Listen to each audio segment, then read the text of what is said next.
Hello everyone, my name is Anu Pandya and I'm one of the social media ambassadors for the National Youth Theatre, and I thought that I'd make a little video on monologues because for me personally, when I was auditioning for NYT and when I've auditioned for other things, choosing a monologue has been one of the trickiest parts of the audition. I don't know where necessarily to look for them. I don't know which ones are right, and I find it hard to find monologues that I'm like, oh my god, are they gonna love this? Are they gonna hate it? So I thought that I'd give you my top 3 monologues that I found over the past couple of years that I really enjoyed. The first monologue that I'm going to be talking about is from Shakespeare's Measure for Measure. It's performed by Isabella, and it's from Act 2, Scene 4.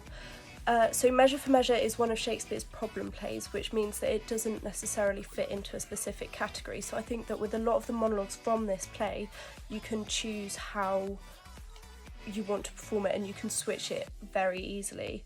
In this monologue, Isabella is trying to grapple with whether she wants to obey the laws of her religion because she's in a really strict convent, and whether she, wants to complete her divine destiny, or whether she wants to save her brother's life.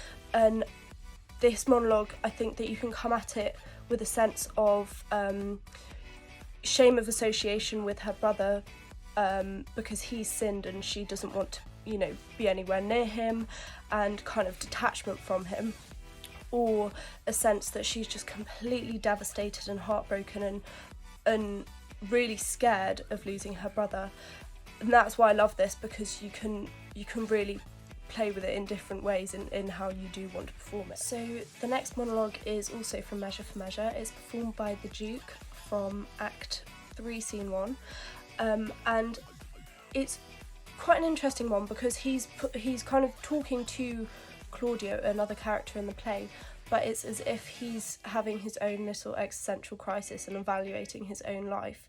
So he's speaking about death and life and what it all means, and he's saying throughout that life is just a kind of a glimpse in the whole scheme of existence, and that every little person is so inconsequential in the grand scheme of things.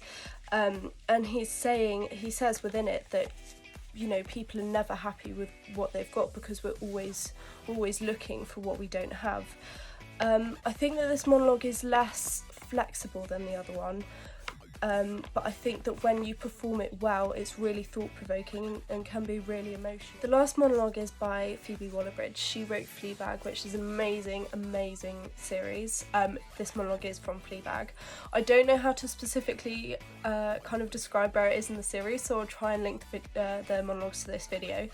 But it's set in a bar, and it's the main character talking to this woman, and this woman is describing how pain follows us around throughout our lives. Specifically, she's talking about women in the monologue, but you can change and adapt the monologue to, however you like to perform it, whatever perspective you want to perform it from.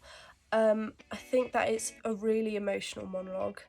Again, it's very thought-provoking, but it can also be performed from a quite sarcastic, maybe like a little bit aggressive way. I think that because there's so much underlying humour within Fleabag, you can really change how you do want to perform the monologues. But yeah, I hope that these have been helpful, and either, whether you go on to perform them in auditions or whether you just want to read them for enjoyment, I do hope that you like my suggestions.